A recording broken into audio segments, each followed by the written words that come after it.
Hey, this is your Olympic hero, Kurt Angle, and you're listening to Snug Wrestling. Oh, it's true. It's damn true. What is crack-a-lackin', everybody? Like the young kids still say. They still say that, right? Probably not. I don't know. Welcome to the Snug Wrestling Podcast. My name is Edgar. I'm the host. It is Friday night SmackDown before WrestleMania, less than 24 hours away from WrestleMania weekend. This episode of SmackDown was also in Las Vegas, not that far away from the Allegiant Stadium. And we're going to go over everything that went down tonight. Did it make you want to watch WrestleMania even more? Maybe, maybe not. We will see what the Snug Crew thinks. We're all here tonight, Mr. Blood, Tommy, and Toxic. Welcome, fellas. We are here. How y'all feeling? Y'all ready for this weekend? Yeah, definitely ready for this weekend. But I got to be honest, if tonight was anything to go by, I sure fucking hope the crowd tomorrow and Sunday is a lot better than they were in Vegas tonight. Because tonight, crowd was fucking terrible. I mean, Jacob Fatu's promo being a standout, awkward part where he's really trying to engage him, and they're just fucking crickets. Randy Orton, they're quiet through most of it. They react to certain things. It's just so dead in there. And I'm like, dude, it's WrestleMania weekend in your city. Like, why are you not more hyped? This crowd was ass. But it's also not entirely just the crowd's fault. The show itself might be one of the most boring go-home shows I've seen in the last couple of years. It was extremely nothing. Raw was a much better go-home show, even though that still didn't feel like a go-home show. And if that didn't, this definitely didn't. I swear, man, like, they got to fix these go-home shows, man. I mean, this is for WrestleMania we're talking about here. And the whole time, I'm just bored through almost every freaking segment. Some of the segment shit was cringe as fuck. Looking at you, Trick Williams. I don't know, man. They gotta change up what they're doing for this shit, really.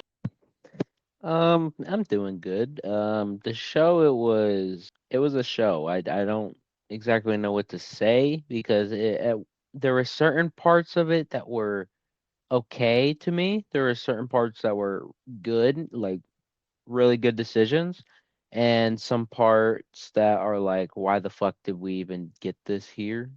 So, I'm even more. I'm not even after the SmackDown. I'm just excited for WrestleMania in general because it's WrestleMania, the biggest show of the year. It's basically like the Super Bowl for WWE fans. I'm ready for it. And I'm ready to have. The show itself was iffy. Like Blood said, Monday felt more like an actual go-home show for WrestleMania than tonight did.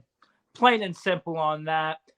But it is currently storming here in Illinois. Welcome to weather. It is bipolar as all hell. We just finished off like 15 minutes ago as of recording this with a tornado warning.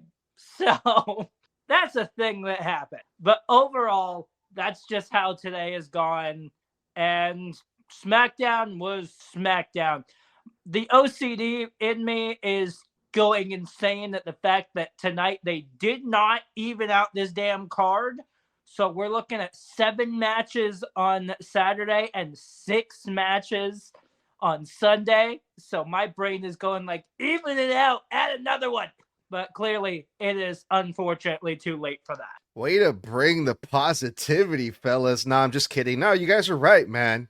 Shout out to Soto619 on the comments on IG says, bro, that ending was so bad. Yeah, we'll talk about that when we get there. But nah, man, we kind of talked about this on Monday Night Raw because I was there on Monday and I told you guys, man, it was just a lot of fucking talking and setting up matches, which, okay, you have to set up the matches because it's the go-home show for WrestleMania, right?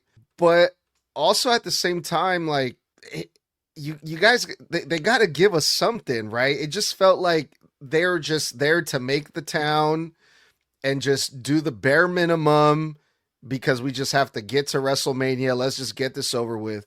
This episode of SmackDown felt the same way. I was there last year. Can you mute yourself, Blood, for the static? Thank you. I was there last year for the SmackDown before WrestleMania, and it was a lot better. There's already reports that there was a lot more people last year than this year, but also last year John Cena was on there. Last year was John Cena's retirement tour.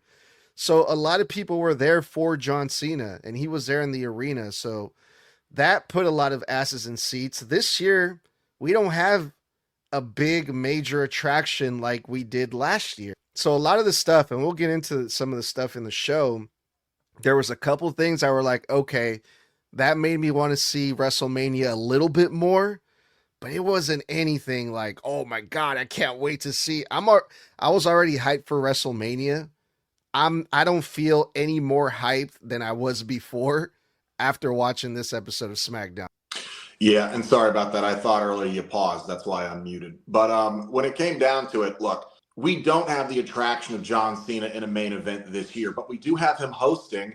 The problem with that is earlier today, I was listening to more of the WWE interviews. You, and the great James Broderick were on last night, and we talked about a lot of things. And one of the things I mentioned was all these WWE interviews I love listening to during WrestleMania week, because I get so much more insight into their personal shoot feelings. And until Mario Ronaldo mentioned it, I think that's his name, one of the broadcasters.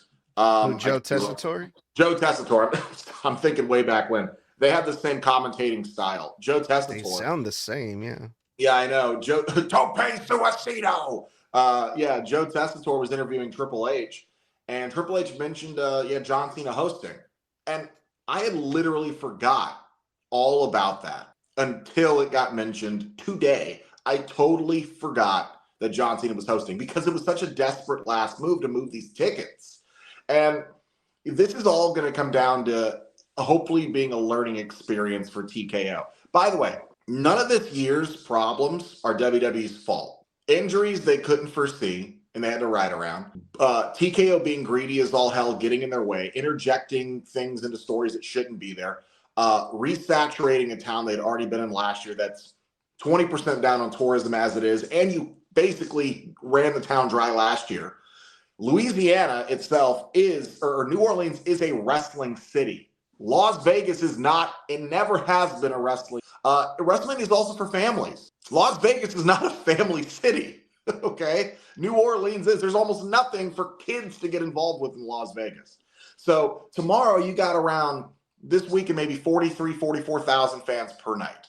And again, I hearken back to the writing for this SmackDown being so lackluster. You can't blame it on Road Dogg now. He's not there. So what's the excuse? And this town tonight gave me really, really bad anxiety towards, man, I hope this crowd is hyped this weekend, because tonight, it's not all their fault because WWE did not give them much to bite into tonight. But man, I thought at least the adrenaline of WrestleMania being right around the corner for the same city this weekend ramped their excitement levels up more, just for the sheer fact that they get it the next 2 days. Man, I was wrong. Yeah, and I'm going to bring this up now because I don't feel like bringing it up later on.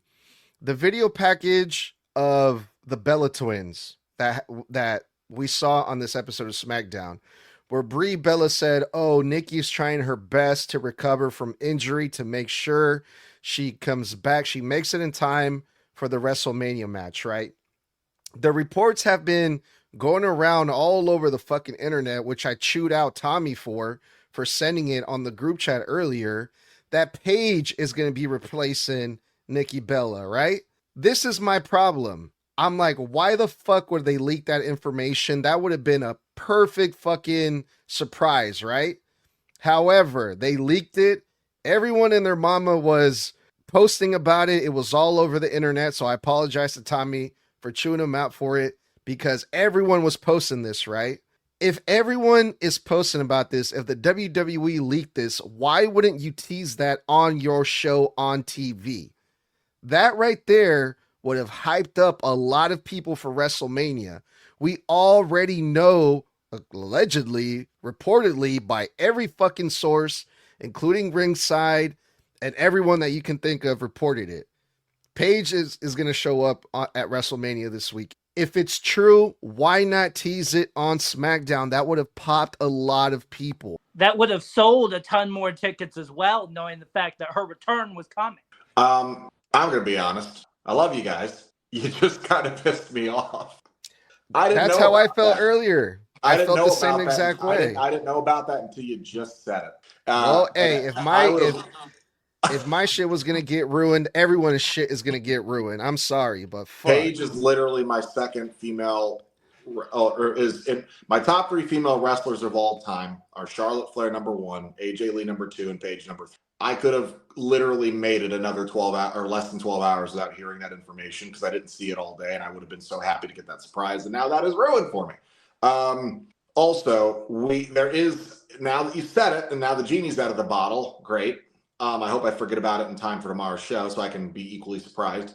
There actually was a tease for it because I've been listening to the interviews all week, and AJ Lee had mentioned it in an interview saying that she's been trying. She said, I've been begging and clamoring, and begging Paige to come back for months now because I want her to feel the same thing I felt when I returned. And so she's been mentioned in WWE interviews, and I'm wondering if that was a tease because she dropped her by WWE name, not by her AEW Soraya, her real name. She said Paige. And that's fine. And I don't have a problem with that. I don't have a problem with Paige coming back. My problem is, okay, it was teased on a fucking podcast that most people aren't watching. We're watching the show. We're watching SmackDown. Tease it on SmackDown to make it a little bit more interesting if that's really what's going to happen. Like that was my thing when it comes to all that, especially because this whole episode of SmackDown, it wasn't just the crowd made it dead. Most of it was dead. I'm not going to blame the crowd on this. This was just, it was a lot of talking. Just like Monday Night Raw, a lot of talking, a lot of promos, a lot of video packages. And I get it. Go home show. They got to set up the WrestleMania matches. But they also have the Hall of Fame right after in about an hour, right? I was going to watch that, but I'm like, I'm not going to sit through another fucking 2-3 hours of talking. I just saw 2-3 hours of talking on SmackDown. I'm over it. I'm not going to watch the Hall of Fame. That's just too much. Not even just that. Now that you mentioned the Hall of Fame, because it's actually starting at like midnight tonight, it kind of, I'm not saying they did, but now it kind of pushes that narrative for me that they phoned this SmackDown in so they could quickly get ready to set up the Hall of Fame. Because they gotta switch all the shit, get the stage ready, get the seating ready, redress the ring, get all the lighting done. Any of the people who didn't pay to stay for the Hall of Fame have got to get out. The superstars got to go shower, change into their suits and dresses and stuff. They might have just phoned this one in to get as quickly to make it. Triple H's wife is getting inducted tonight. So like he literally probably was like, I got to get through this show because I got 20 things to do before the Hall of Fame starts. He's probably the one inducting. And now I'm kind of believing maybe that's why SmackDown was so ass. It's because they were just trying to get through it to get to the Hall of Fame because they also have to get up early as fuck tomorrow to start setting up for the show. If you remember last year, Triple H was literally talking for an hour and 20 fucking minutes. And he drugged the show into 1:30, 2 a.m. territory. It was way later than that. Yeah, Shawn Michaels, he literally had, he even said Shawn's probably pissed him. He's probably sleeping in the back because he's got to get up at 4 o'clock for the NXT show that's at 10 a.m. That was last year. People falling asleep in the crowd. Dude, the kids, who was it? Stephanie's kids were nodding off. Triple H's kids were nodding off. They were, who was it? I think Seth and Becky had Rue with them. I think she was like asleep in one of their arms or something. I'm like, I think Gunther was the only superstar who was actually awake. I think Gunther was. All I'm saying is maybe that's why the show sucked, because they were rushing for the Hall of Fame, because it's midnight over here, EST midnight. Over there, it's in your time zone, Snug. You're 3 hours behind me. It's at 9 p.m. there. So they're not going to get done till midnight. Yeah, it's insane, dude. But let's get into the show, because we started off with Pat McAfee and Randy Orton pull up in a pickup truck like they usually do the past few weeks. And they get stopped by Nick Aldis. And Nick Aldis hands Pat McAfee a contract. I don't know what it's for. They didn't say anything about it. But first, Pat McAfee was like, oh, I read my own contracts and I'm going to have to look over this and I'll get back to you. And then he signs it right after he said, I'm not going to sign it. He signs it and he gives it back to Nick Aldis. Why is Pat McAfee signing a contract? I don't know. They didn't tell us. It wasn't addressed. And then Randy Orton goes to the ring and he cuts a promo on Cody. Cody's a bad friend. All he does is take and take and take. You know who's not a bad friend? Pat McAfee. Pat McAfee has been telling me what I needed to hear, to be myself. And Pat McAfee has had my back. It's Cody's fault that I've been getting hurt. I always have Cody's back. He never has my back. But you know who has my back? Pat McAfee has my back. So that's Randy Orton's reasoning to have Pat McAfee in his corner. I don't need Pat McAfee, but I want Pat McAfee. Pause. And that's how we kick things off on this episode of SmackDown. What's really stupid about all of this is that this story for the last 3 weeks has been centered around Pat being involved in it. Imagine all the emotional storytelling, personal anguish, great angles we could have gotten had this just remained Cody. For the first fucking time in 3 weeks, this story finally centered around Randy on his own in the ring, cutting a promo, giving us a reason, instead of it being Pat McAfee out there talking to Cody, telling us all the reasons he's at the behest sucking TKO's teeth. Like, oh, I'm going to save this. I'm going to save that. I'm going to do this. I'm going to do that. Hey, remember when this entire feud was supposed to be about Randy breaking his own record and getting number 15? Remember when it wasn't about saving the WWE? From what? The record-breaking profits they've been having for 3 straight years, Pat? Remember, the Attitude Era, that was 30 years ago, that is a bygone memory. And honestly, if you ever go back and watch most of the Attitude Era like I have, half that shit is ass, doesn't work, half the comedy's cringe, doesn't hit the same, and most of the characters are stupid, except for the main ones that WWE always reminds you of. Okay, other than that, when you really look at the Attitude Era, when you watch it start to finish, and not just from nostalgia, only half of it is actually. So that's dumb. This all should have just literally been about Cody and Randy.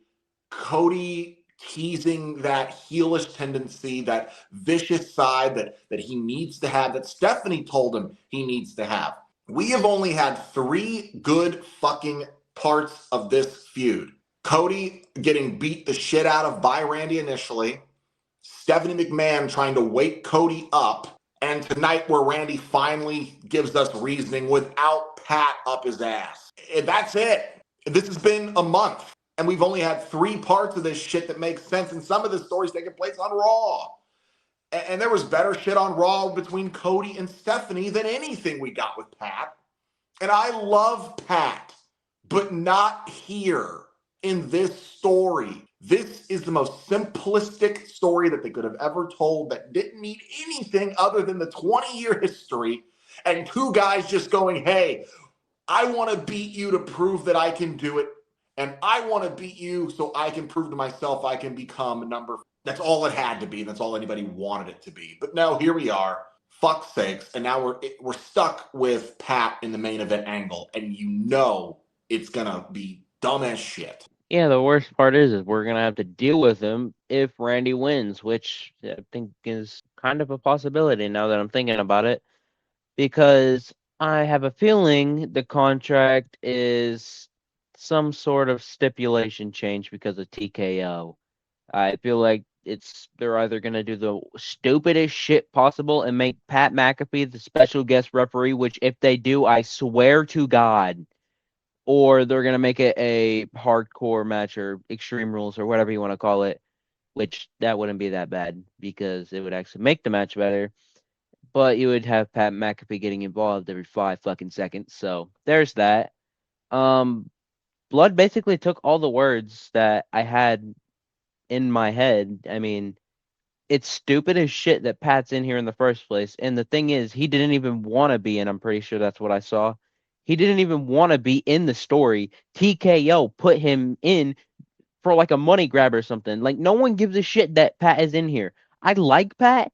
He works way better with Michael Cole on commentary, and he does not belong in the main event scene of Wrestle fucking Mania. Holding, and I don't remember when he did it. I think it was last week. Holding up the WWE Championship. No, put it down. Go grab yourself a replica. Like Cody said. Just stupid as shit. Yeah, you know what?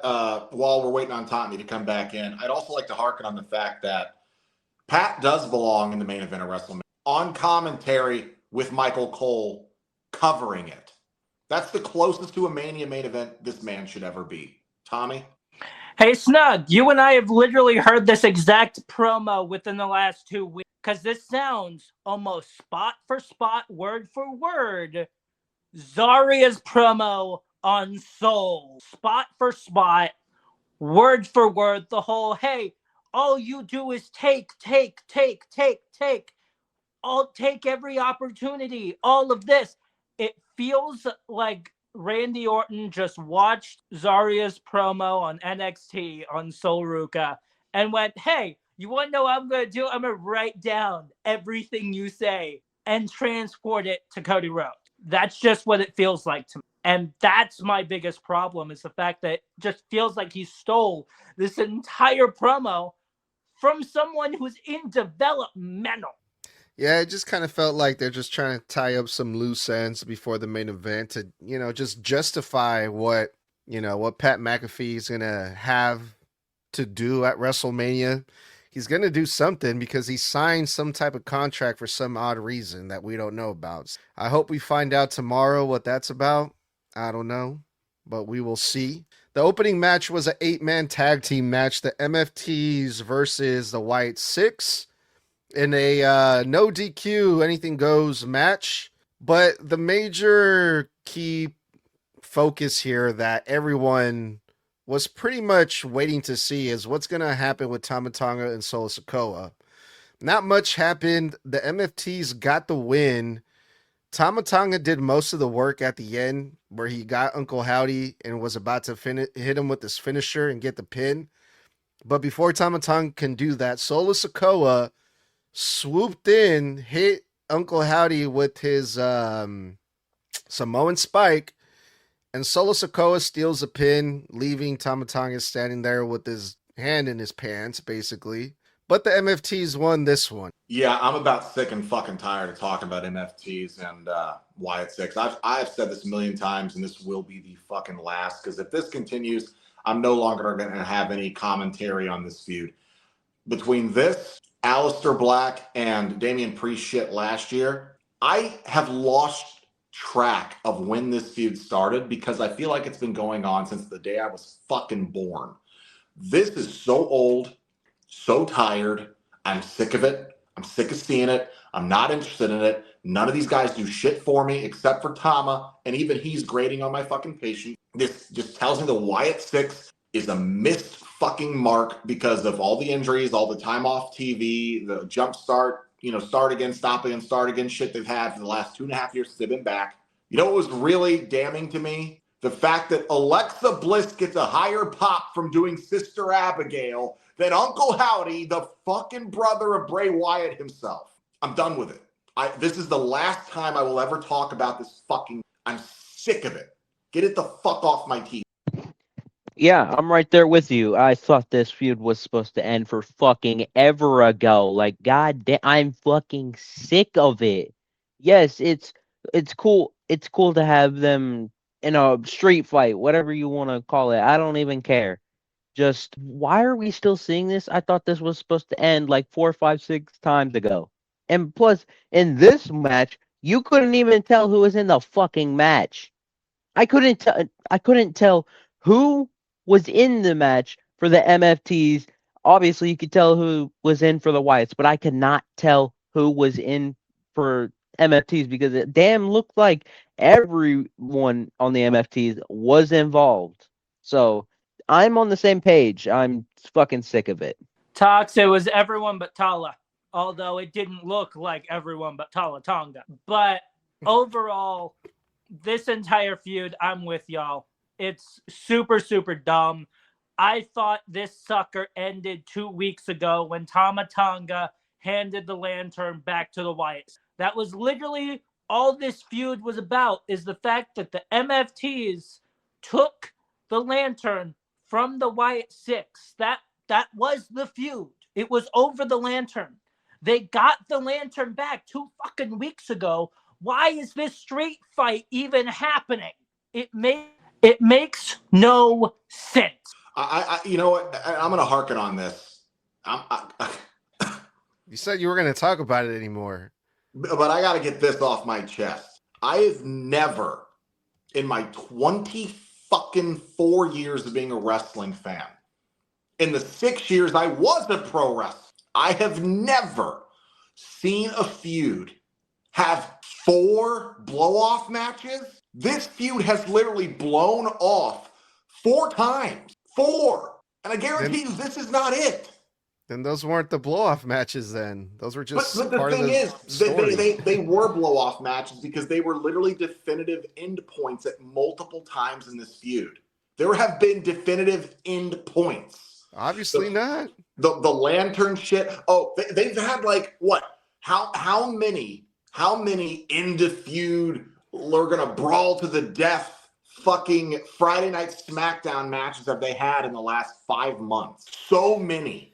Yeah, well, that's funny that you guys mention it because I didn't even realize that this was supposed to be on 4-on-4, but everyone, including Nikki Cross, was out there doing shit. Tommy mentioned that Tama Tonga wasn't a part of this match, but he was out there choke slamming. He was out there taking bumps, throwing escalators around.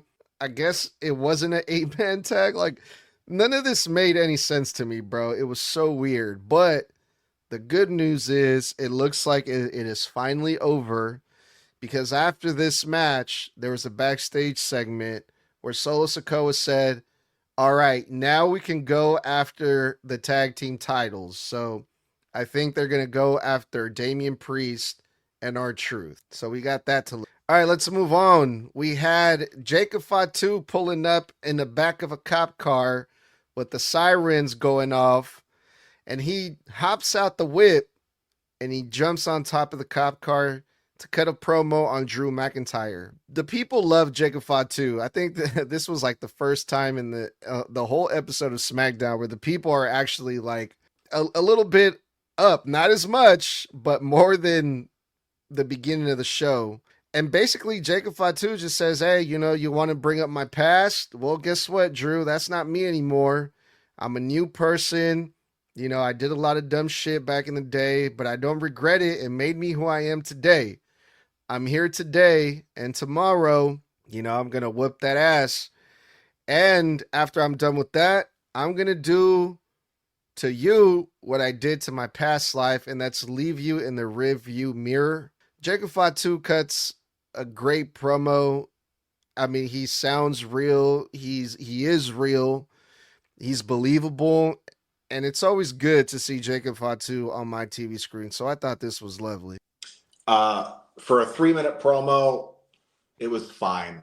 I don't think it was anywhere near his best promo. And look, a lot of y'all are going to be like, oh my God, Mr. Blood's hating. You know what? I'm hating on this whole episode. Suck my fucking dick. When it comes down to it, look, he repeated himself 3 times. 3-minute promo.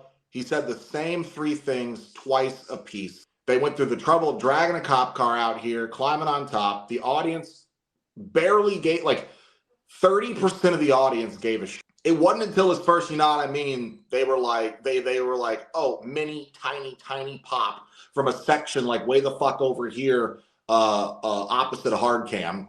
And then when it ends, they barely pop for his music starting. Like, he was giving them something. The crowd wasn't invested. They were barely invested in it. He repeated himself too many times. The whole thing came off as extremely weak. This was actually one of my more higher points. This was actually the one thing that there was a couple things that I liked on the entire show, and this is one of them. I touched up on this on predictions a little bit. And I just hate when in a feud, like let's say someone has had like criminal records, or they've just been like considered on the street, like I don't know what the word is that I'm looking for.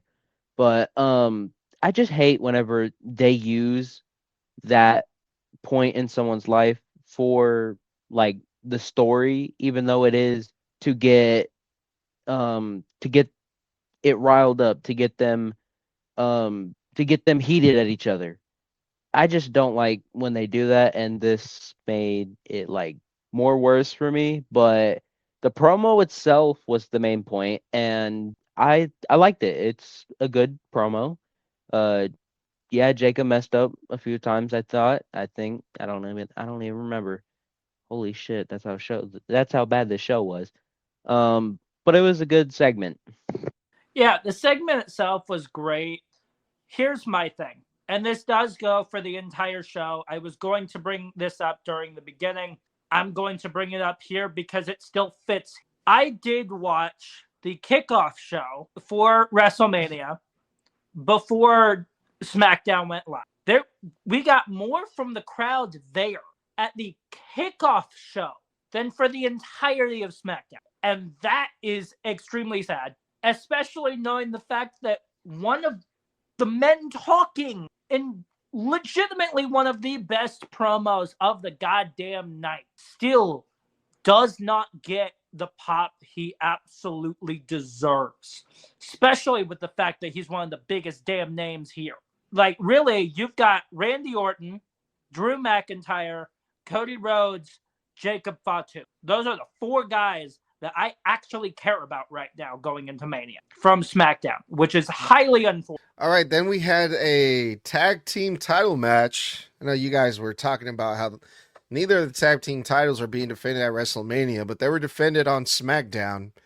Damian Priest and R-Truth defended versus Kofi Kingston and Grayson Waller. Now, Damian Priest and R-Truth, they won. They retained their titles. They did a double five-knuckle shuffle, which popped the crowd.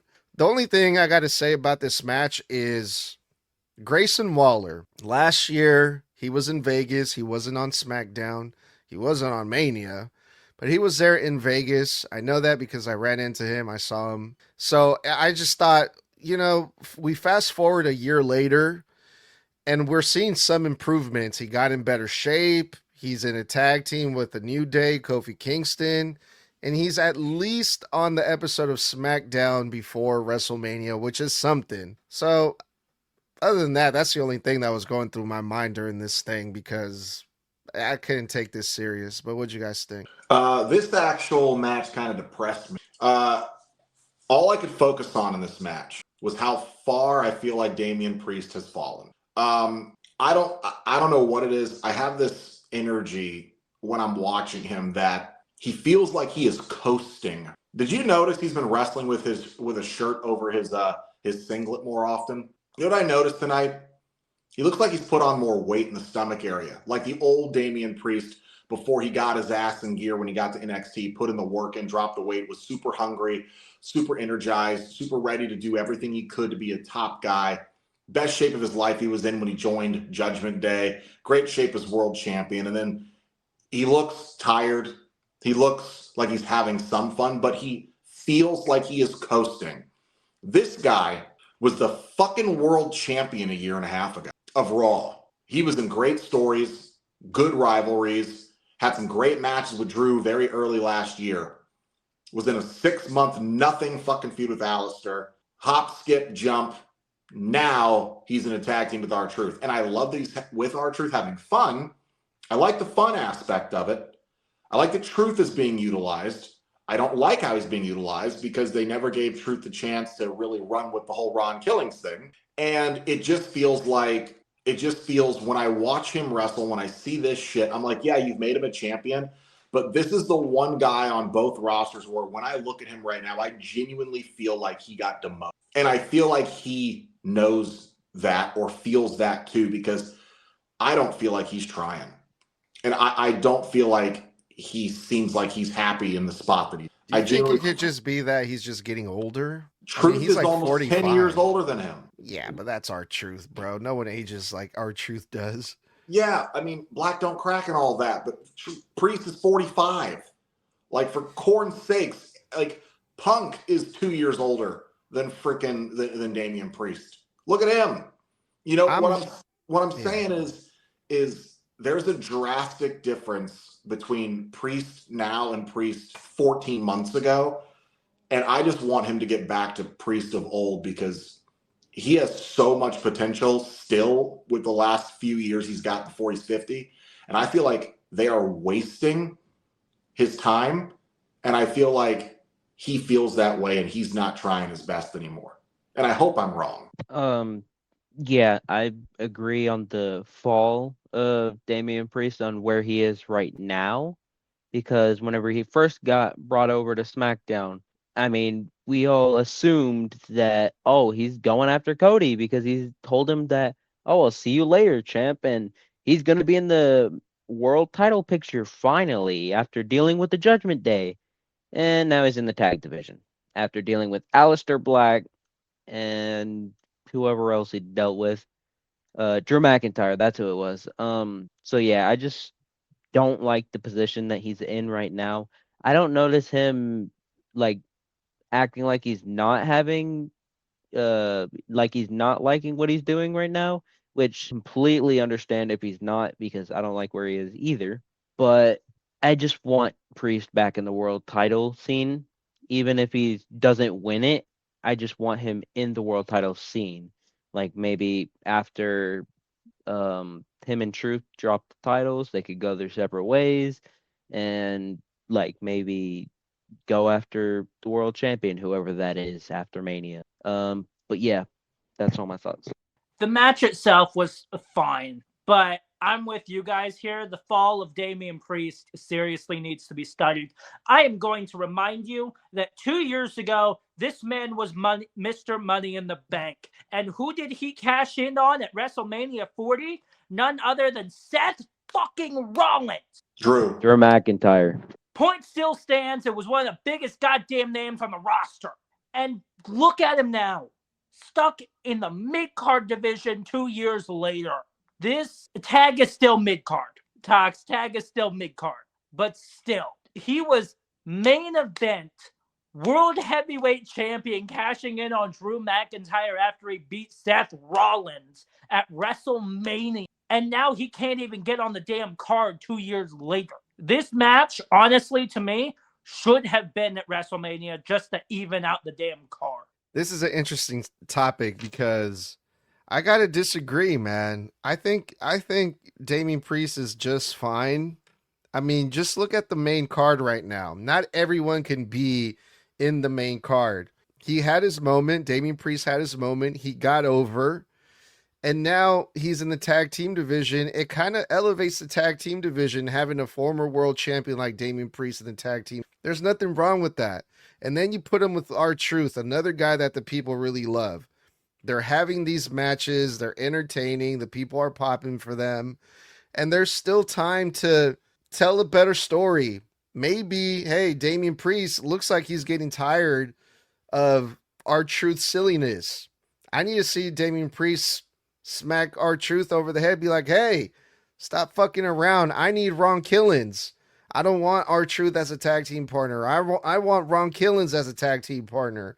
If we're going to keep this titles, we need Ron Killings or something, you know. I think this is going to be fine. We just got to wait and see how this whole thing plays out. I disagree with that disagreement, and I'll tell you why. There's a difference when you have a Charlotte Flair who's a fucking 15-time women's world champion who then, because she's done everything, goes into the tag division to elevate it. He's been a world champion once. They spent all that time, 3 years with the Judgment Day story, building this guy up, having him beat Jey Uso, Finn Balor, Damian Priest. I mean, literally in high-profile matches for almost an entire fucking year. Winning at WrestleMania, opening match of the weekend, having a moment, and then literally a year after that, he's on SmackDown, And the only way this guy gets the monster pop of monster pops is when Rhea is involved with the Terror Twins. All that time, that story, that emotion randomly moved from Brand over to SmackDown from Raw. And then he spends the first part of the year with Drew in good storytelling. 6 months in bullshit with Alistair, not even looking or sniffing championship gold or even in contention. Again, a guy who was just one of your most long built-up main eventers for 3.5 years straight. And then now this guy has been dropped even further, because here's how it goes. World title, mid-card, upper mid-card singles championships, a la Intercontinental United States, then upper undercard to bottom of the mid-card tag champion. Only way you get lower than that is the pre-show. So I don't know how he went from this to this in 14 months, but why waste all that time if you were just going to give up on him? Because you put Drew back in the world title picture. Why couldn't you do it for Damian? That's what I'm saying. Yeah, I'd still rather see Damian Priest in the tag team division than Charlotte Flair in the tag team division. To me, it doesn't matter how many championships Charlotte Flair has had. Yes, she's a big name. Yes, she's in the tag team division. But to me, she's not really doing it for me in the tag team. She hasn't, nothing that Charlotte Flair has done other than maybe getting pinned by Lyra on Monday Night Raw. I'm not like excited to be like, oh my God, Charlotte Flair is in the tag team division. It's just blah. But you just went against your own point, because you said having Damian Priest in the tag team division elevates that division. Charlotte's most decorated woman in all of WWE history. I'm not talking about Damian. I'm talking about Charlotte. I like Damian in the tag team division. But I don't like Charlotte. Yes, but I'm making a connected point here. You said that it doesn't matter how many championships she's won. It does. It adds to her credibility as a character. Not today, dog. It should. She's won 14 more titles than Damian. Doesn't make a difference to me, dog. Damian is still more entertaining today than Charlotte Flair. Charlotte Flair is stale as fuck. She's so boring now. That's hilarious because the crowd loves her. Well, y'all have y'all's TikTok live debate. Nah, man. I mean, I at least not the crowd in Vegas. I did not see them throwing the babies in the air for Charlotte Flair. And that rhymes. Definitely didn't see him doing it for Damian Priest for, I don't know, checks notes, 8 months. They popped more from Damian Priest than Charlotte tonight. No, they popped for R-Truth, and Damian was with R-Truth. Okay. They're in the tag team. I don't know, man. It's just, I think Damian Priest is just fine, but like I said, we'll see how this thing plays out, because this next thing was actually something that I really liked. This was a promo segment between Jade and Rhea, and maybe it was because everything that happened in the social media IWC, right, where these two went at each other, right? So I kind of feel like there is a little bit of real tension there between the two. I kind of felt that in this promo. There is like that level of like that competitiveness between these two. Jade Cargill pretty much said, hey, you know, I've been embarrassing you the past few weeks, which she has. And, you know, you've been coming after me, but you failed. Rhea's like, I haven't been coming after you because every time you're hiding behind your little friends, or you're cheap shotting me, attacking me from behind, blah, blah, blah. So I was already hyped for this match. I like this promo, and I can't wait to see them get their hands on each other, man. And this promo actually did make me a little bit more excited for their match. When are they going? Saturday or Sunday? I don't remember. Sunday. Sunday. Okay. But what did you guys think? I think Jade still needs to work on her promos. I thought she did decent here, but it's just something off about her cadence, the way that she cuts them. And listen to me, Rhea. You don't understand that you can't handle me. It's just like, good God. Like, figure out a different way to do your whole promo. I'm the women's WWE champion. All this head movement every single time. And I'm like, for fuck's sakes, it's painful to watch. Look, when it comes down to it, Rhea's carrying this entire feud, and she's going to carry on Sunday, because that's why they put her in there with Jade. They need someone reliable that they know can pull out all the stops, guide the match, call all the spots, and make sure that all the timing is down correctly for the match. When it comes down to it, if you don't have a Bianca to put in there with Jade, if you have Charlotte Flair preoccupied, you want Rhea or an Io or a Bayley or someone that is just so fucking good at leading in a match that they can make sure that this thing doesn't stink out the. That's why a lot of us felt like her and Tiffany were such a bad pairing last year. Tiffany is still green herself, so having her lead with Jade wasn't going to work. That's why they had to choreograph and rehearse all their matches. That's why they looked so rehearsed, and even then some of them sucked because the timing was awful on both of them. So when you have Rhea in here, it just pisses me off because I know Rhea's not winning. I know she's not. So, and the thing is, I don't think Jade is at that point where she deserves a win over Rhea Ripley. I don't care if you're fucking world champion. They put it on her because she's an experiment. And because Tiffany wasn't working. And because Bianca isn't back to feud yet. And because they put all their other main event women in the fucking tag division. So they had to interrupt Rhea's story with Io to give Jade something to fucking do. And my problem is, you guys going to sit here and tell me that Jade has earned the right to pin Rhea at Mania of all places? Rhea beat fucking Charlotte at Mania, for Christ's sakes. Okay? Jade is not Charlotte. And Rhea did deserve that win over Charlotte. But Jade has been here for a cup of coffee. And in that cup of coffee, for half of that cup of coffee, she's been the drizzling shits. So I don't think that just because she's had 4 months of better, upper fucking momentum means she should be pinning Rhea at WrestleMania. And you're like, well, Mr. Blood, you don't know if she's going to win for sure. I do, because why else would you then give her 2 brand new heel backups if you weren't going to make sure the heel turn sticks? Man, my biggest issue with this is the fucking crowd. For some reason, this is where they decide to come alive the most, is when Rhea comes out. And then they are so alive that they make Rhea forget her fucking lines. She starts stuttering over her words because the crowd is interrupting her. Just shut the fuck up like you were doing during Randy's promo. I mean, I get it. It's Rhea. She's the best, like one of the best women's wrestlers on the entire WWE roster, whatever you want to call it. But, I mean, just let her get her promo out, and then halfway through her cutting it, like what you do with CM Punk some of the times. He cuts the promo, and then halfway through, like you do the CM Punk chants, and then he continues. Just, they didn't do that whatsoever, and that kind of ruined it for me, and I don't even know how it wasn't ruined, because Jade was in there, and I can't stand Jade anymore. I haven't been able to. I don't know how I've been able to, but just, I don't know. For the most part of this whole entire show, you can hear a pin drop, but they were loud enough to make Rhea forget her lines. I don't know if I watched the same promo as you, Tox. Like in the beginning of it, in the beginning of Rhea's promo when she came out, she said like one part and then stopped so the crowd could chant, and then okay. Yeah. I guess I missed that part. Go Clearly. ahead, Tommy. Here's my biggest problem. The promo itself, the promo battle, great.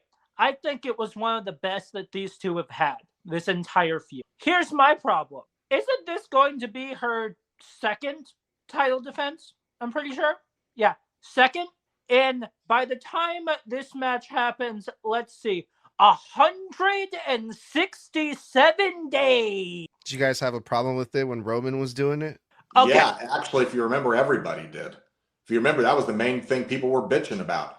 I mean, they were complaining that they're like, dude, you've been champion 4 years and you defended less times in 1 year than Gunther did when he was IC champion. He had twice the defense. And even then, let's be honest here, you cannot over here be comparing Roman fucking Reigns to Jade Cargill. Why not? They're both champions. One of them is totally way better than the other. Are you kidding me? Even with the minimal amount of defenses that Roman had, he still was not waiting 100 days to defend it his first title defense. Just saying there. Roman was also a special attraction who had earned over 10 years the audience's trust and patience, and they were willing to wait because they were so excited. He became like a Brock Lesnar. You only pull him out every now and again, and it keeps him special. And Andre the Giant. Andre didn't wrestle every night. He wrestled every couple of months. Jade is nowhere near that level, not even close. She couldn't lace Roman's boots, let alone shine them. No, but that's what they're trying to get her towards. That's how they're trying to build her. I mean, it's not going to happen overnight. No, they're rushing it. That's the problem. They've been rushing her to that point, and that's the problem. And he did bring up the fact that Rhea beat Charlotte Flair, well deserved. So you're telling me Jade Cargill is going to end up beating Rhea Ripley? So you're telling me that Jade Cargill can beat Charlotte fucking Flair? Hell no. No. In her sleep. No. Charlotte sucks. Just Absolutely like Sol Ruka. Not. No. You are 100%. And Paige is trash too. Okay. Nah, I'm just taking shots. No, I'm I'm about to say, bro. I was about to teleport 3 hours into the past. Jump to your screen. Charlotte Flair and Bayley are the top 2 best women's tech in modern wrestling. Tiffany Stratton is way better. No, I'm just kidding. All right, go on. Let's move on. I'm about to figure out fucking instant time transmission. I'm about to pull a Goku and just appear in the room behind you. All right, let's get it moving. Do you guys remember when some of us, or at least I was, hyped for Jordynne Grace being called up to the main roster? Yeah, she wrestled today for the first time in I don't know how long. I've completely forgot she was on SmackDown. And we want to talk about, Jade Cargill not showing up and not really getting title defenses or whatever. There's a lot of people that we don't see show up a whole lot on Raw or SmackDown. Jordynne Grace is one of them. She wrestled Tiffany Stratton in a #1 contenders match for the Women's United States Championship out of nowhere. I mean, Jade Cargill has had maybe 2 matches on SmackDown since her debut. She's won both of them. Tiffany Stratton probably the same since she came back. And all right, #1 contenders match. And I don't know, man. Someone has a stiffy for Tiffy over there in the writer's room because Tiffany Stratton beat Jordynne Grace clean. And she is the #1 contender. So we're going to get Tiffany Stratton versus Giulia for the Women's United States Championship at some point. Yeah, this shit pissed me the fuck off. This whole show is going to be me bitching because I hate just about everything they fucking did on this show. And y'all can kiss my ass in the comments and walk it dry. Look, when it comes down to it, Tiffany was just world champion for like 9 straight months, and it was a failure, trash fire, boring as shit, and ridiculous. And she spent half that fucking time as champion involved in tag team bullshit. How come? You know what? Let me put it this way. We have been championing WWE for handling all these NXT call-ups. Ooh, Lash Legend, Trick Williams, Javon Evans, Oba Femi. The list goes on. How come no one mentions Jordynne Grace? Oh, that's right, because WWE fucking forgets to book her like they do the other NXT call-ups. And I'm wondering if it's because those are all homegrown WWE talent, and because she came from TNA first. And I'm just like, maybe, because it just feels like a Vince-ism to me. Oh, if they're built here, they get the push of a lifetime. I mean, how many of these NXT call-ups that are WWE homegrown are in WrestleMania tomorrow? And then here is another NXT call-up, Jordynne Grace. Oh, but she's not WWE home. She came over from TNA. So notice how she is losing a match before Mania when she should be on the fucking card, okay? What pisses me off is Jordynne deserves a shot at a women's mid-card championship because I think she needs it more than Tiffany. Tiffany was champion for most of the last year. And I'm sorry, I would much rather see us trying to see if Jordynne Grace can carry a championship in WWE well. Because if I have to choose between watching Tiffany carry a title again and knowing that when Jordynne was the Knockouts Women's Champion, she was beloved, great, and a high prospect in pro wrestling, Jordynne has proven she's the better champion. So to me, this was dumb. Like, Tiffany's been here. Jordan is new. Jordan needs the momentum. Give it to Jordan. It's that fucking simple. I think the only difference, let me jump in here real quick. The only difference that I can think of, besides Jordan Grace not being homegrown, is compared to all the other people you mentioned that were called up from NXT, is age. I think that's probably that could be a factor.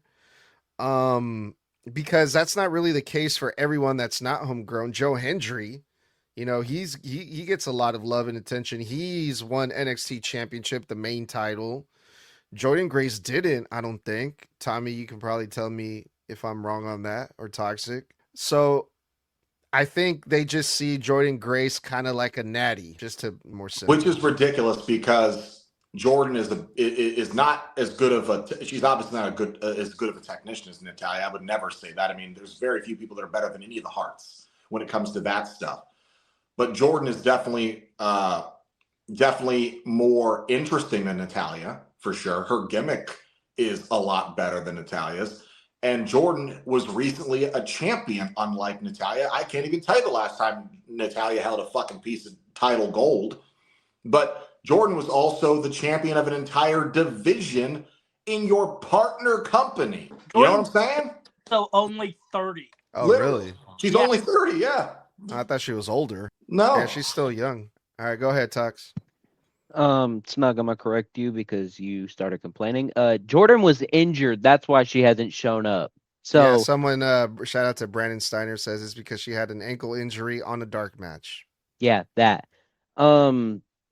This match was okay for me. I didn't really enjoy it nor hate it, but the outcome is the only thing I will bitch about here. And it's not even anything against Tiffany for me.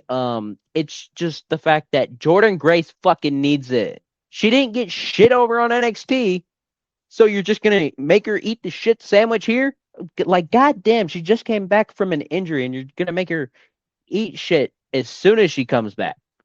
It's not even gonna wait.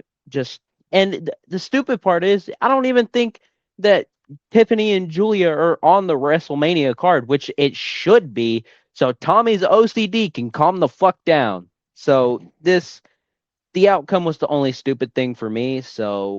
But the match was good itself.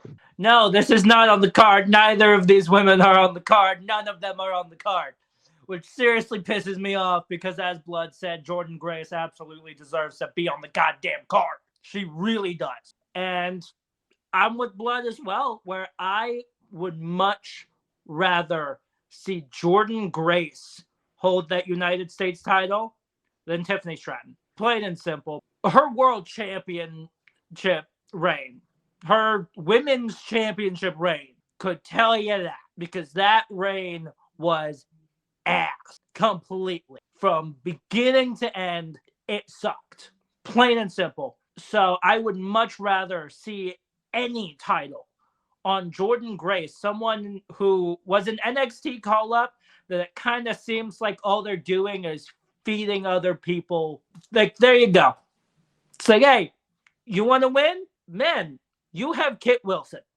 Women, you have Jordan. Even though Jordan Grace is 100% better than Kit Wilson. Tommy, I don't know why Tommy keeps comparing like the men's division with the women's division. Roman is better than Jade. What did you just say? Fucking, you compared who? I don't know. Anyway, Kit Wilson to Jordan Grace. Yeah, okay. Because that's a good comparison. All right. Up next, we had Trick Williams and Sami Zayn segment. The Lemon Pepper Steppas. This was interesting to me because it had a little bit of everything. It had like the entertainment factor where Trick Williams was being his usual goofy self. You know, he's like, I'm not out here to make jokes. I'm out here to be serious. I got something serious to get off my chest. And he calls out Sami Zayn. And this guy in a gingerbread man suit comes out. And it's just fun and games like usual Trick Williams, right?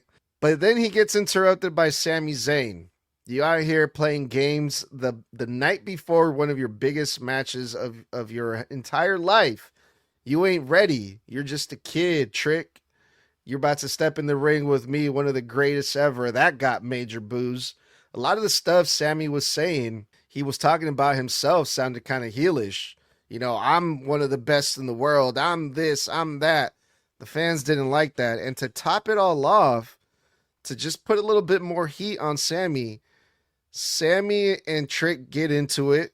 Sammy throws Trick out the ring, and then he haluva kicks the gingerbread man, which a lot of people were getting a kick out of, which to me seemed kind of heelish. You got this fun gimmick out there that the people are enjoying. Sami Zayn takes him out. Sami Zayn gets booed. Trick Williams gets cheered. But I thought this was really good. Wow. You thought it was good, huh?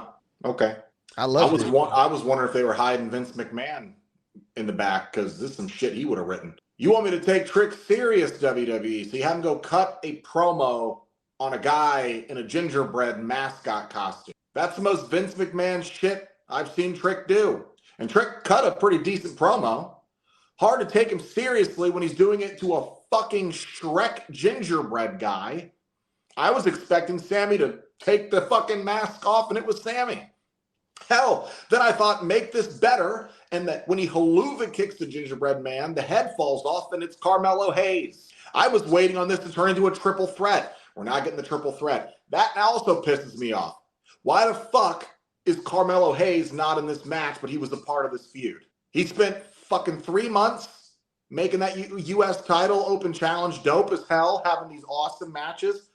Gets into a tiff with Sammy and Trick over this shit. You know what's going to annoy the fuck out of me? At Mania, it's Trick versus Sammy, but Carmelo can't touch the match. But oh, we've got a spot for Lil Yachty, but not Carmelo Hayes. That makes me mad. Lil Yachty will be there because he's also doing partnership with WWE right now. He'll be there in Trick's corner. But we leave Carmelo, the guy who's been making that title dope as shit for the majority of this year, will not be on the card. That's dumb as fuck. You can enjoy this shit all you want, but I hope you put some of that lemon pepper seasoning on it because this shit had no fucking... I thought it was going to be Lil Yachty under the thing at first. And then I thought it could have been Sammy. And then I'm like, I don't know, man. There was a lot of things going through my mind. And it turned out to be something I didn't expect. Also, you add how kind of, I don't want to say lame. Lame is a strong word, but underwhelming this whole episode of Friday Night SmackDown, that when I saw this, I'm like, this is probably one of the best things we're gonna get out of this show. So yeah, man, I thought it was great. I loved it. But what'd you think, Tox? I just thought it was boring. The only part of this that I actually liked is when Sammy haluba kicked the gingerbread man and the gingerbread man's head twisted. That was the only funny thing. Like, that was the most cartooniest shit I've ever seen, which I liked it, and that was the only part. I was completely expecting it to be Lil Yachty or Carmelo Hayes under that, but I thought if it was Carmelo, he was going to take it off and hit Trick with the first 48, and then, oh, guess what? You cost me for that United States Championship. So now I'm throwing myself into this, and I've already talked to Nick Aldis about it. That would have been way much better than this shit.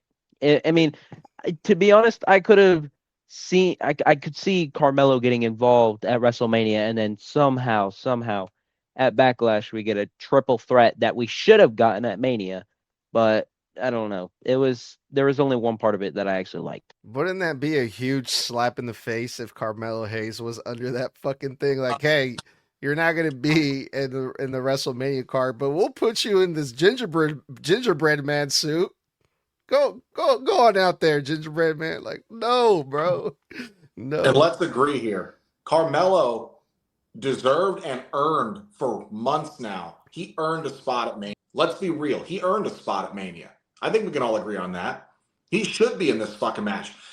I know you hate multi-mans, Edgar, but I don't think you can disagree that if there was going to be a multi-man at all, if you take them all out of Mania and there was going to be one, this is one that should be a multi-man because every man involved deserves to be in this match. Yeah, but then I'm not also a big fan of like, oh, let's give it to him because he feels like he deserves it. And that everyone gets a participation trophy because everyone deserves it. Sorry, that's not how life works either. No, he earned it. Not deserves. He earned it. He made that title great this year. Yeah, I mean, I wouldn't be mad at it. I wouldn't be mad if Carmelo. I like Carmelo, but also I'm liking this feud with Trick and Sammy. I want to see a one-on-one match between these two. So I'm good either way. But I get what you're saying. Tommy, what'd you think? What sucks even more is this feels like the entire segment was just one massive callback to the random Sami Zayn diss track that Trick Williams and Lil Yachty decided to put out, which was literally called, if I'm correct on this, Gingerbread Man. Yeah. Which is probably the entire reason why Trick Williams said the words, "I'm not seeing one gingerbread man, I'm seeing two." That, and they've been calling him Gingerbread Man for the past few. Either way, this still sucked ass, and I absolutely. All right. Well, speaking of sucking ass, we were supposed to get a women's tag team match, Lyra and Bailey versus who were they supposed to fight? Oh yeah, Charlotte and Alexa, and they got interrupted. Thank God by Nia Jax and Lash Legend, and Nia Jax and Lash Legend take them all out. And this was quick. This was fast, in and out. And I thought, great, thank you. It's been the same angle for a month. The irresistible forces interrupt tag matches. I mean, this is a waste of time. And I love. I'm a fan of all women involved. Y'all know I stan Charlotte. She's my goat. I stan Alexa. I definitely stan Bailey. If you don't stan Bailey, you're a fucking idiot. And Lyra's okay. But other than that, this didn't do anything for any of the women. Ooh, they stood tall. They've been standing tall for a month. It doesn't have the same effect when you do it over and over and over again. There's such thing as the laws of diminishing returns. WWE should know about that because that's why Mania ticket sales suck this year. The laws of diminishing returns. Don't oversaturate the same market twice in a fucking row. And don't give me the same fucking story thread 4 weeks straight. And not just on SmackDown. We've seen this irresistible forces beat down an interruption on Raw and SmackDown for over a fucking month. It stopped being effective 2 weeks ago. It's not effective here. Waste of time. I just plain up didn't care for it. As soon as I saw Nia Jax in the ring, I'm like, what the fuck? I mean, can we at least get a match? Because, I mean, just the matches at Mania is one of the most hyped things that I'm wanting to see, which is surprising because usually the women's tag matches at Mania, last year's Mania match for the tag titles, holy shit, I'm tired. Was okay. It was just to get Becky back, but this year's is actually interesting for me. And this just kind of, I don't even know what the word is that I'm looking for, but it just ruined the entire match that wasn't even a match. And I mean, my levels of hypeness that want to see the match at Mania is still the same. Yet another tag match where Nia Jax and Lash Legend decide to go, hey, checks watch. It's been 30 seconds into this match. Let's go ruin it. That's basically how this entire thing has gone.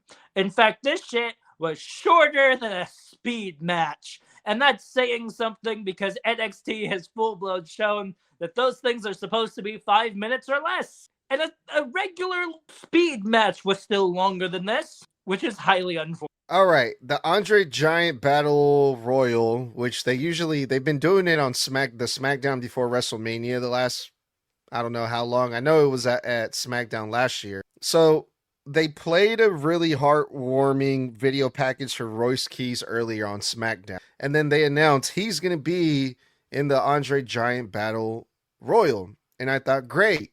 They're pretty much telling us that he's going to win. I don't have a problem with that.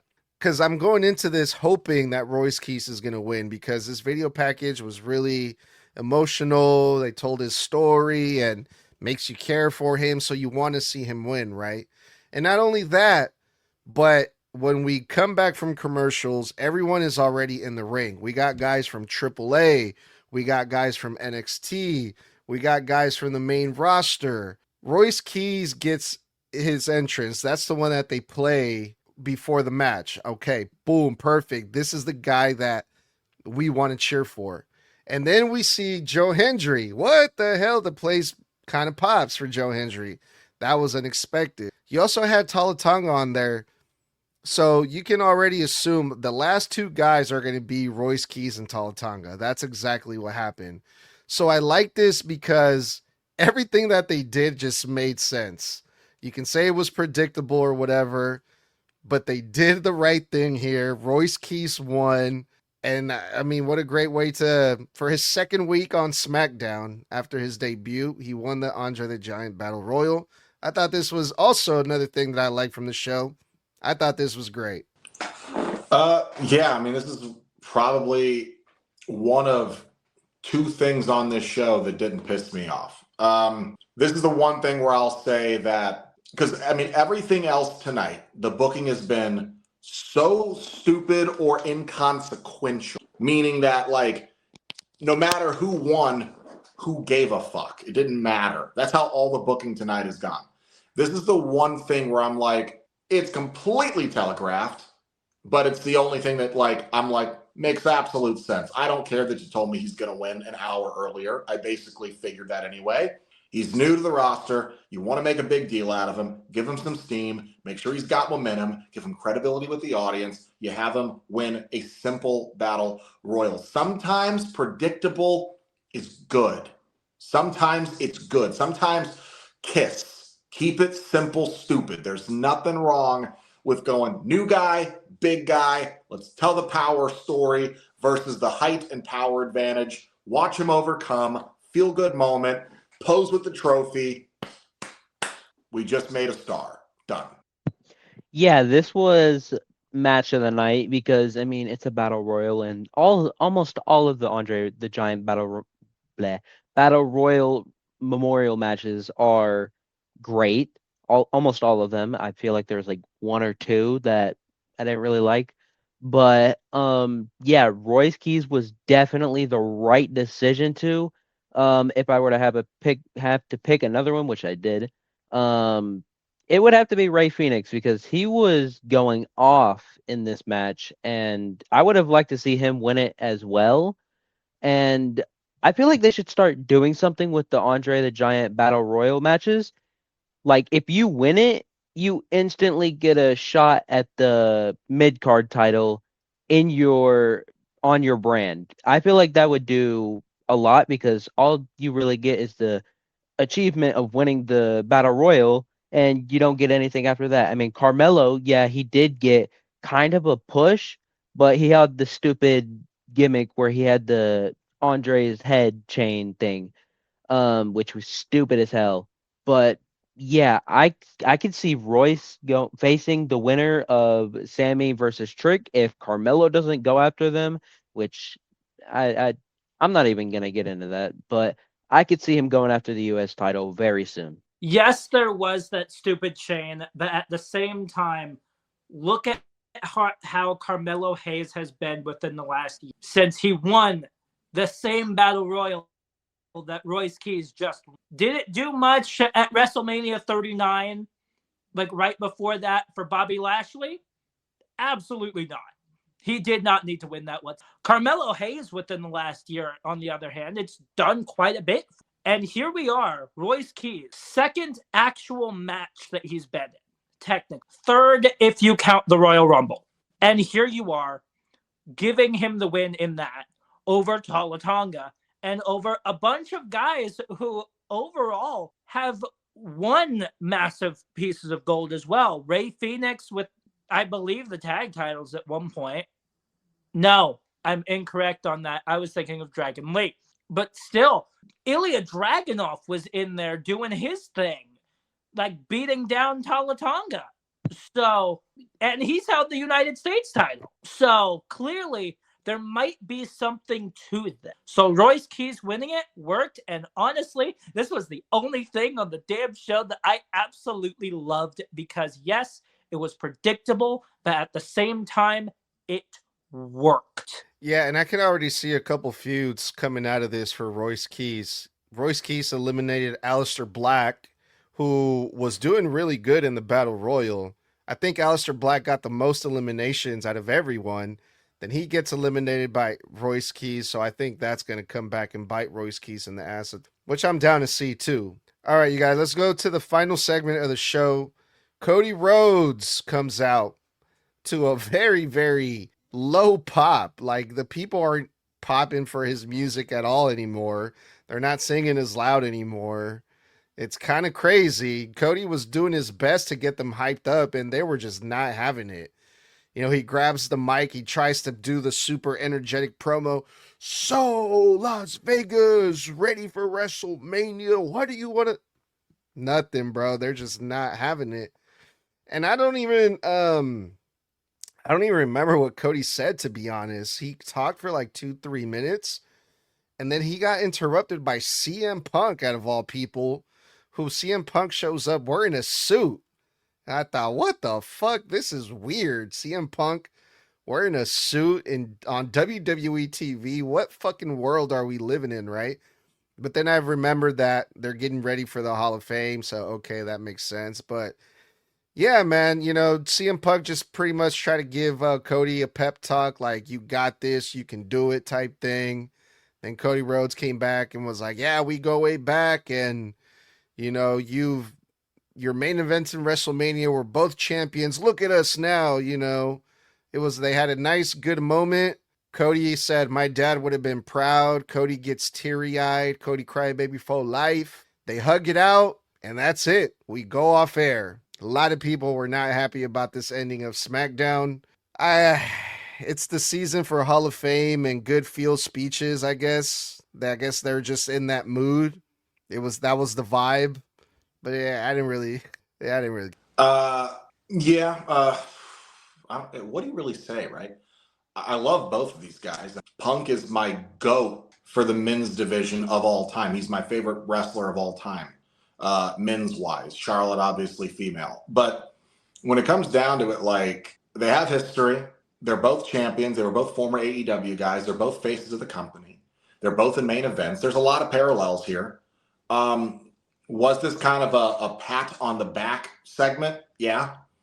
But at the same time, I think they're setting up a feud between the two of them. I think this is the start of that. And I'll tell you why. In one of the interviews this week, in fact, one I watched today that came out yesterday, and I think it might have been maybe when Punk was on Club Shay or one of the other three I watched, but he said, you know, I've had feuds with all these guys, this, that, and the third. He goes, you know, I'd really like to finally have get in the ring and have a match with a very dear friend of mine, Cody Rhodes. He said that in an interview that went out yesterday or today that I watched today. He name dropped wanting to have a feud with Cody. I could see that. I could see it being a friendly competition, maybe, you know, going into the whole Night of Champions thing where the champions verse each other, or Crown Jewel or some bullshit. Either way, I'm fine with this. Did it end very abruptly and kind of, you know, blue ball in the audience? Yeah. Could we have had a part of, I mean, I think the way this should have ended was Randy and McAfee come in there and try to jump the both of them, and then Cody and Punk fight off both of them together, and the champions stand tall because they're both main eventing both nights. And I think it would have been a cool visual to have both main champions raise the titles together while standing tall over the two guys that have been shitting all over them and the company. That's what should have happened. But then again, Punk's in a nice suit. But also, the show ends at like 11. You could have just had him come out in street clothes, then change into his suit. The Hall of Fame's an hour later. So I understand why people are mad.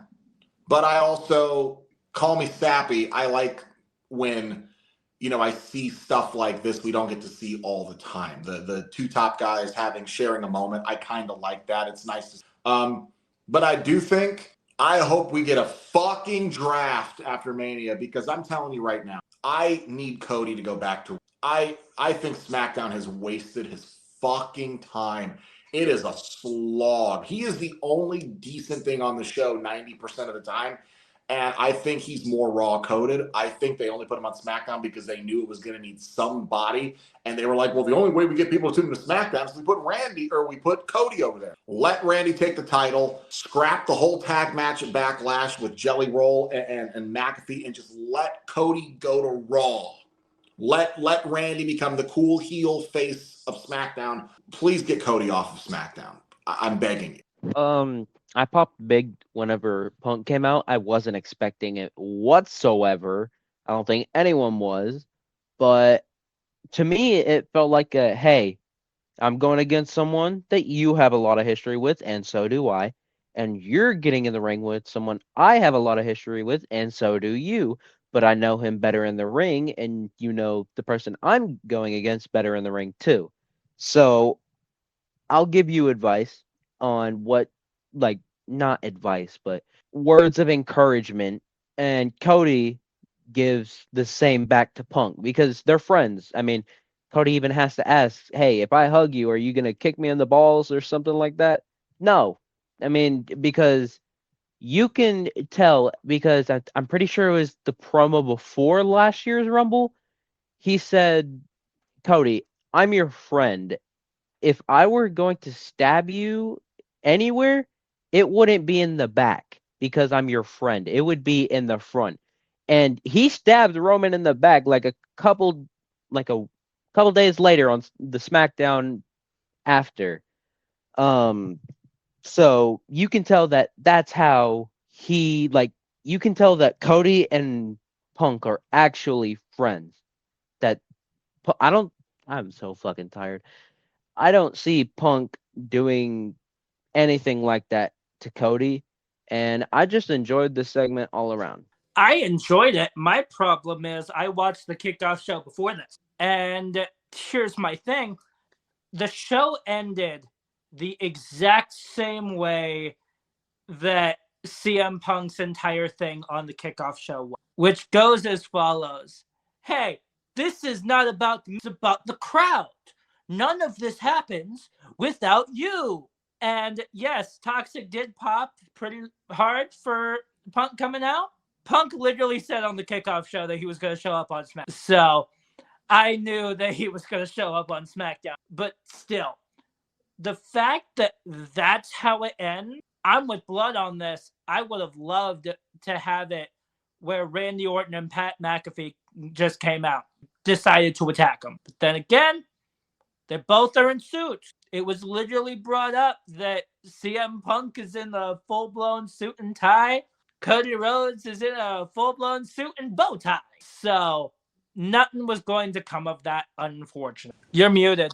All right, guys. Well, that's going to wrap it up for this episode of Snug Wrestling. This was apparently, I mean, you wouldn't know it, the go-home episode for SmackDown for WrestleMania 42, which goes live tomorrow. I am excited.